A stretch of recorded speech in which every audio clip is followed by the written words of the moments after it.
अस्सलामुअलैकुम बच्चों, आप सब कैसे हैं? बच्चों, आज हम एक बहुत ही मज़ेदार सा सबक पढ़ने वाले हैं जिसको पढ़ने के बाद आपको बहुत मज़ा आने वाला है। तो चलिए जानते हैं हमारा ये सबक कौन सा है। हमारे आज के इस सबक का नाम है हातिम की सखावत। सखावत मतलब जो किसी के साथ कुछ अच्छे तरीके से करता हो, यानी हमदर्दी करता हो, किसी की मदद करता हो। और सखी इंसान वही है जो किसी की जो मदद कर रहा है, वो चाहे पैसों से मदद हो या चाहे हाथ पैरों से किसी की हेल्प करना हो, चाहे अपनी बातचीत के ज़रिए किसी की मदद करना हो। ऐसी मदद करने वाले इंसान को सखी कहते हैं। तो आइए सबक को शुरू करते हैं। सबक को शुरू करने से पहले हम कुछ नए अल्फाज पढ़ते हैं, जैसे मुरव्वत, ज़हूर, हर दिल अजीज़, खो, मुफलिस, बईद, तामुल, भेंट, फैज़, बाछें, तनोमंद, डींगे, आलीजा, रूबरू, नीच, मनाफी, अलामत। आइए बच्चों सबक को शुरू करते हैं। सर्दियों की एक रात बच्चे टीवी पर नाच गाना देख रहे थे और दादी अम्मा दूसरे कमरे में नमाज अदा कर रही थीं। इतने में अब्बा जान दुकान बंद करके आ गए। बच्चों ने जल्दी जल्दी टीवी बंद किया क्योंकि अब्बा जान टीवी पर फिजूल प्रोग्राम देखने से मना करते हैं। फरमाते हैं कि ज़्यादा टीवी देखने से आंखें ख़राब हो जाती हैं, गंदे प्रोग्राम्स देखने से गुनाह सर चढ़ जाते हैं। तो क्या हुआ बच्चों, कुछ बच्चे सर्दियों की रात में अपने घर पर बैठे हुए टीवी पर कुछ प्रोग्राम देख रहे थे और उनकी दादी माँ जो थी, जो उनकी ग्रैंड मदर थी, वो दूसरे कमरे में नमाज अदा कर रही थी। इतने में उन बच्चों के वालिद आ जाते हैं, यानी उनके फादर आ जाते हैं। और उन बच्चों के जो वालिद थे उनको ये कतई पसंद नहीं था कि बच्चे टीवी पर बहुत ज़्यादा प्रोग्राम्स देखें, क्योंकि इससे उन्हें डर था कि बच्चों की आंखें खराब हो सकती हैं और वो बिगड़ सकते हैं। चलिए सबक को आगे बढ़ाते हैं। जब दादी जी नमाज से फारिग हुई और अपनी जगह पर बैठ गईं, तो सब बच्चों ने उन्हें घेर लिया और कहानी सुनाने की फरमाइश की। दादी जी ने हर चंद टालना चाहा, लेकिन बच्चों के सामने एक ना चली। आखिर बच्चों की मिन्नत समाजत के बाद उन्होंने यूं कहानी शुरू की। तो क्या हुआ, अब बच्चों का टीवी बंद हो चुका था। अब बच्चे करें तो क्या करें। तो जैसे ही दादी माँ नमाज पढ़ने के बाद कमरे में आके बैठती हैं, तो तमाम बच्चे उनको घेर लेते हैं और उनसे रिक्वेस्ट करने लगते हैं कि दादी माँ हमें कोई कहानी सुनाइए। हालांकि दादी माँ चाह रही थी उस वक्त कि वो कुछ कहानी ना सुनाए, लेकिन बच्चों ने इतना फोर्स किया तो वो कहानी सुनाने के लिए राजी हो जाती हैं। कहानी कुछ इस तरह से उन्होंने शुरू की। इस्लाम के ज़हूर से पहले अरब के लोग मुख्तलिफ कबीलों में बटे हुए थे। उनमें एक कबीला ते नाम का था। इस कबीले के सरदार का नाम हातिम था। हातिम बड़ा ही खुदा तरस और बुलंद हिम्मत शख्स था। अक्सर अपनी जान पर खेलकर दूसरों को मुश्किलात को दूर करता था। हर तरफ उसकी सखावत, मुरव्वत और बुलंद हिम्मती की धूम थी।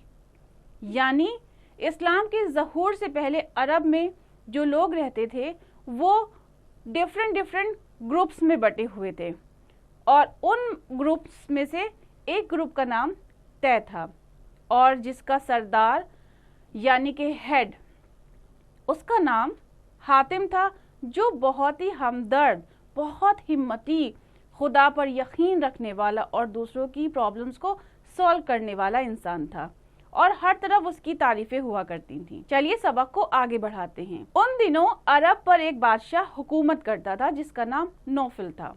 वो हातिम की शोहरत से जलता था। उसने हातिम को गिरफ्तार करके कत्ल करने के लिए उसके कबीले पर फौजकशी का इशारा किया। तो क्या हुआ, उन दिनों अरब में एक बादशाह हुकूमत करता था, उसका नाम था नौफिल। वो हातिम की जो हर तरफ शोहरत थी, हर एक उसको मतलब पसंद करता था, सब उसकी तारीफ करते थे, तो इससे उसको बहुत जलन होती थी, मतलब वो जेलस फील करता था। लिहाजा उसने क्या किया, उसने सोचा कि हातिम को गिरफ्तार करके कत्ल करा दिया जाए। अब क्या होता है? इधर हातिम के कबीले के लोग भी अपने हर दिल अजीज सरदार को बचाने के लिए लड़ने को तैयार हुए। जब हातिम ने देखा कि उसकी एक जान के लिए सैकड़ों लोग मारे जाएंगे, औरतें बेवा और बच्चे यतीम होंगे, घर उजड़ जाएंगे और खेत तबाह हो जाएंगे, तो वो चुपके से दूर एक पहाड़ की खो में छुप गया। क्या हुआ? जब बादशाह ने ये ऐलान किया कि हातिम को गिरफ्तार करके उसको कत्ल किया जाएगा, तो जो हातिम को चाहने वाले लोग थे तो उन्होंने कहा कि हम हातिम को बचाएंगे। अब क्या हुआ? हातिम ने भी ये सोचा कि बिला वजह मेरी वजह से सबकी जान जाएगी, औरतें बेवा हो जाएंगी, बच्चे यतीम हो जाएंगे, सबके घर तबाह बर्बाद हो जाएंगे, फसलें बर्बाद हो जाएंगी, तो मैं ये नहीं चाहता। लिहाजा हातिम क्या करता है? चुपके से खामोशी के साथ एक पहाड़ की खो में छुप जाता है। चलिए सबक को आगे पढ़ते हैं। जब नौफिल को हातिम की रोपोशी की खबर मिली तो उसने मनादी करा दी कि जो शख्स हातिम को पकड़ लाएगा उसको 500 सोने की अशरफियां इनाम में दूंगा। यानी नौफिल को जब पता लगा कि हातिम गायब हो गया है, कहीं पोशीदा हो गया है, छुप गया है, तो उसने हर तरफ मुनादी कराई, यानी कि उसने ऐलान कराया कि जो भी शख्स हातिम को पकड़ कर लाएगा उसको 500 सोने की अशरफियां दी जाएंगी इनाम के तौर पर। चलिए आगे पढ़ते हैं। ये सुनकर लालची लोग हर तरफ हातिम की तलाश में निकल खड़े हुए, लेकिन बेसुध। क्या हुआ? जब लोगों को पता चला कि अगर हातिम को हम लोगों ने ढूंढ निकाला तो उन्हें इनाम मिलेगा, लिहाजा वो हर तरफ हातिम को ढूंढने लगे, लेकिन कोई भी उसे ढूंढ नहीं पाया। एक दिन ऐसा इत्तेफाक हुआ कि एक मुफलिस बूढ़ा अपनी बीवी और बच्चों के साथ जंगल में लकड़ियां चुनने के लिए उसी गार के नजदीक पहुंच गया। बच्चे नंगे पैर थे और छोटे बच्चे के पैर में एक जंगली कांटा चुभ गया। क्या हुआ कि एक बूढ़ा गरीब आदमी अपनी बीवी और बच्चों के साथ जंगल में लकड़ियां चुनने के लिए गया, क्योंकि वो इन्हीं लकड़ियों को बेचता था, फिर उसी से कुछ पैसे कमा पाता था। लिहाजा वो वहीं पर पहुंचा जहां पर गार में हातिम छुपा हुआ था। उसी टाइम यानी उसी वक्त उसके एक बच्चे के पैर में जंगली कांटा चुभ जाता है। चलिए देखते हैं आगे क्या होता है। बच्चे ने चीख मारकर जोर जोर से रोना शुरू किया। माँ दौड़ती हुई आई और कांटा निकाल दिया, लेकिन जख्म से खून के खतरे बहने लगे, यानी उस बच्चे के पैर से खून बहने लगा। ये देखकर औरत ने एक आह खींची कि काश हातिम हमारे हाथ लग जाता तो इनाम पाकर इस नादारी से निजात मिल जाती।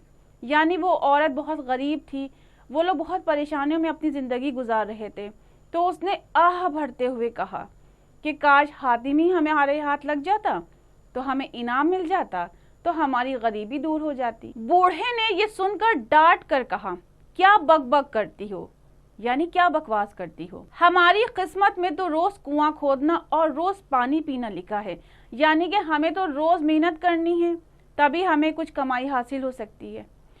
चल जल्दी जल्दी लकड़ियां चुन ले, वरना आज सूखी रोटी भी नसीब ना होगी। अगर हातिम मिल भी जाए तो किस तरह इन कमजोर हाथों से उस जैसे ताकतवर और बहादुर पर काबू पा सकता हूँ। ये सुनकर बीवी दोबारा काम में जुट गई। हातिम छुपकर उनकी ये बातें सुनता रहा। उसने अपनी मर्दानगी और मुरव्वत से बईद जाना कि वो इस तरह अपनी जान बचाता फिरे और ये बेचारे इस तरह परेशान हाल रहे। तो क्या हुआ बच्चों कि हातिम उस गार में छुपा हुआ उन गरीब लोगों की बातों को सुन रहा था, तो उसने ये सोचा कि मैं भले बहादुर हूँ, मैं भले ताकतवर हूँ, मगर क्या फ़ायदा कि मेरी ज़ात से किसी को अगर फ़ायदा पहुँच रहा है तो क्यों ना कुछ ऐसा किया जाए जिससे इनकी परेशानी दूर हो जाए। चलिए आगे पढ़ते हैं क्या होता है। वो झट गार से निकलकर बूढ़े के सामने आया और कहा, मैंने तुम्हारी सब बातें सुन ली, मैं ही हातिम हूँ, तुम मुझे लेकर बादशाह के पास ले चलो ताकि इनाम पाकर आराम की जिंदगी बसर कर सको।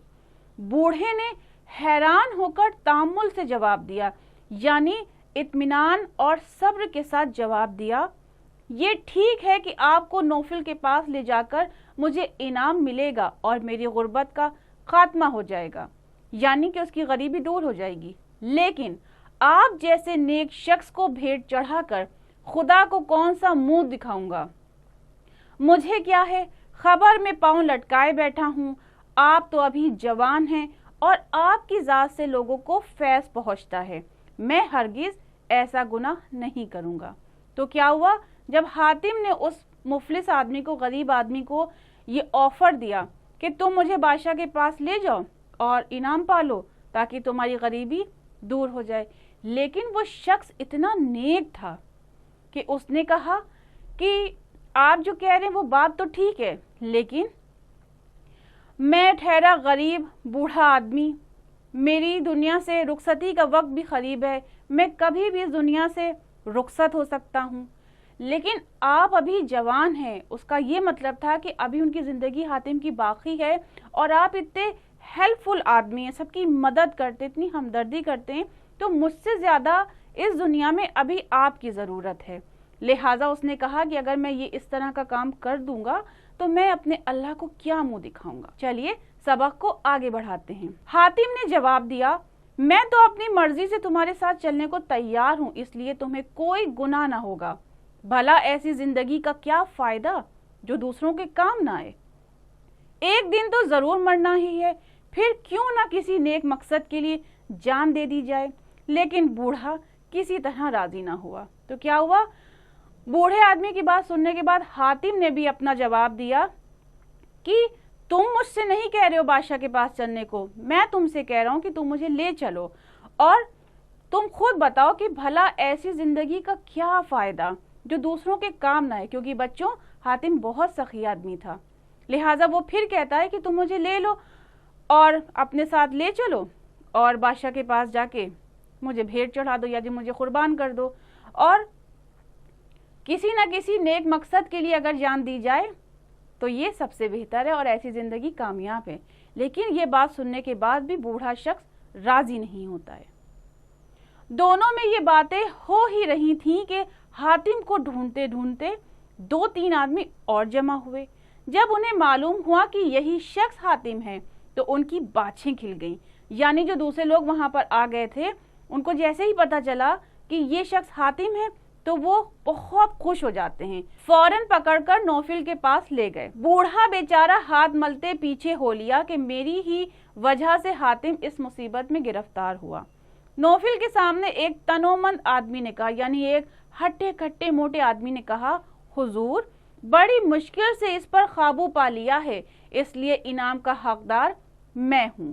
دوسرا ڈینگے مارنے لگا، یعنی جھوٹ جھوٹ بولنے لگا، بات کو بڑھا چڑھا کر کہنے لگا، حضور والا یہ جھوٹ بولتا ہے، میں کئی دن تک جنگل کی خاک چھانتا رہا، تب کہیں جا کر اس کو غار سے نکال کر لایا ہوں۔ تیسرا کہنے لگا، عالی جاں یہ دونوں جھوٹے ہیں، حاتم کو تو میں پکڑ کر لایا ہوں، اس لیے میں ہی انعام کا حقدار ہوں۔ تو کیا ہوا بچوں کہ تینوں جو شخص تھے وہ جھوٹ جھوٹ بادشاہ کے پاس کہنے لگے کہ ہم نے حاتم کو ڈھونڈا ہے اور انعام ہمیں ملنا چاہیے۔ چلیے کہانی کو آگے بڑھاتے ہیں۔ بادشاہ پریشان ہوا کہ کس کی بات کا اعتبار کروں، یعنی کس کی بات پر یقین کروں۔ آخر اس نے حاتم سے پوچھا، اب تم ہی بتاؤ تمہیں کون پکڑ کر لایا ہے؟ حاتم نے جواب دیا، مجھے وہ بوڑھا پکڑ کر لایا ہے جو اس کونے میں کھڑا رو رہا ہے۔ یہ سن کر بادشاہ حیران ہوا کہ ایسا ناتواں شخص کس طرح حاتم کو پکڑ کر لا سکتا ہے۔ یعنی جب حاتم نے بتایا بادشاہ کو کہ مجھے یہ تینوں شخص پکڑ کے نہیں لائے بلکہ وہ کمزور، وہ بوڑھا شخص پکڑ کر لایا ہے، تو جب اس کی پرسنالٹی کو بادشاہ دیکھتا ہے تو وہ حیران ہوتا ہے، اس کو یقین نہیں آتا کہ اتنا کمزور سا، دبلا پتلا سا، بوڑھا سا شخص حاتم جیسے طاقتور انسان کو پکڑ کر کیسے لا سکتا ہے۔ چلیے آگے پڑھتے ہیں۔ اس نے بوڑھے کو روبرو طلب کیا، یعنی اپنے سامنے بلایا اور پوچھا، اے بوڑھے سچ سچ بتاؤ کہ معاملہ کیا ہے، ورنہ تمہاری کھال کھینچ لوں گا۔ بوڑھے نے ادب سے جواب دیا، بادشاہ کا اقبال بلند ہو، حاتم تو خود ہی اپنی مرضی سے میری خاطر حاضر ہوا ہے، ان کی کیا مجال تھی کہ یہ حاتم پر قابو پا لیتے۔ پھر اس نے سرتاپا سارا قصہ سنایا۔ سارا ماجرا سن کر نوفل سوچ میں پڑ گیا اور دل ہی دل میں اپنے اوپر ملامت کرنے لگا کہ میں بھی کتنا نیچ ہوں کہ ایسے شخص سے عداوت رکھتا ہوں جو ہمت، سخاوت، مروت اور نیکی کا پتلا ہے، جو دوسروں کی راحت کے لیے اپنی جان داؤں پر لگا دیتا ہے۔ یعنی جب بادشاہ کے سامنے وہ بوڑھا شخص سچ سچ بتاتا ہے کہ میں حاتم کو پکڑ کر یہاں پر نہیں لایا ہوں بلکہ حاتم میری خاطر یہاں پر آئے ہیں، تب اس بادشاہ کو یہ محسوس ہوتا ہے، تب اسے یہ ریئلائز ہوتا ہے کہ وہ بیکار میں حاتم جیسے نیک شخص سے بغض رکھتا ہے، حسد رکھتا ہے، جو کہ اتنا اچھا ہے، جو دوسروں کو راحت پہنچانے کے لیے اپنی جان بھی قربان کرنے کے لیے تیار ہے۔ چلیے آگے بڑھتے ہیں۔ ایسے شخص سے دشمنی رکھنا انسانیت کے منافی ہے۔ تخت سے نیچے اتر کر اس نے حاتم کو گلے لگایا اور عزت سے اس کو اپنے پاس تخت پر بٹھایا۔ بوڑھے کو 500 اشرفیاں انعام میں دے دیں اور حکم دیا کہ جھوٹے آدمیوں کے سر پر 500 جوتے اس زور سے مارو کہ سر گنجے ہو جائیں۔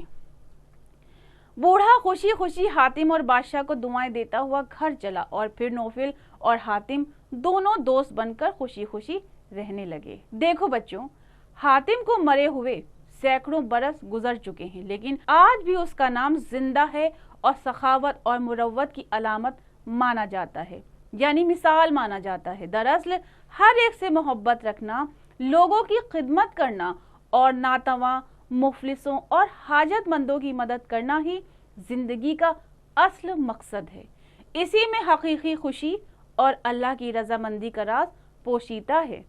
یہ کہہ کر دادی جی نے کہانی ختم کر لی۔ تو بچوں، اس سبق سے ہمیں کیا نصیحت ملی کہ ہمیں ہمیشہ دوسروں کی مدد کرنے کے لیے حاضر رہنا چاہیے اور سب کی ہیلپ کرنی چاہیے، چاہے ہماری یہ مدد ہاتھ پیروں سے ہو چاہے پیسوں سے ہو، ہمیشہ مدد کیجیے۔ چلیے بچوں، اس سبق کے ختم ہونے کے بعد ہم الفاظ معنیوں کی طرف آگے بڑھتے ہیں۔ ظہور یعنی ظاہر ہونا، عداوت یعنی دشمنی، روپوش ہونا یعنی چھپ جانا، مروت یعنی انسانیت، فیاضی، فیض یعنی فائدہ، خیر، خاک چھاننا، بہت تلاش کرنا، راحت یعنی آسائش، آرام، آسانی، سخی یعنی فیاض، فوج کشی یعنی حملہ، بے سود یعنی بے فائدہ، بعید یعنی دور، تنومند، ہٹا کٹا، موٹا تازہ، روبرو یعنی سامنے، منافی یعنی خلاف، ضد، خدا ترس یعنی خدا سے ڈرنے والا، ہر دل عزیز، سب کا پیارا، تامل کر کے یعنی ٹھہر کر، دھوم مچنا یعنی شہرت ہونا، کھو یعنی غار، مفلس یعنی غریب، نادار، بھیٹ چڑھانا یعنی قربان کرنا، ڈینگے مارنا، اترانا، خود ستائی کرنا، اقبال یعنی نصیب، قسمت، پوشیدہ یعنی چھپا ہوا۔ تو بچوں، اس سبق کی جو بھی ایکسرسائزیں دی ہوئی ہیں آپ کو اسے گھر پر خود سے ضرور کرنا ہے۔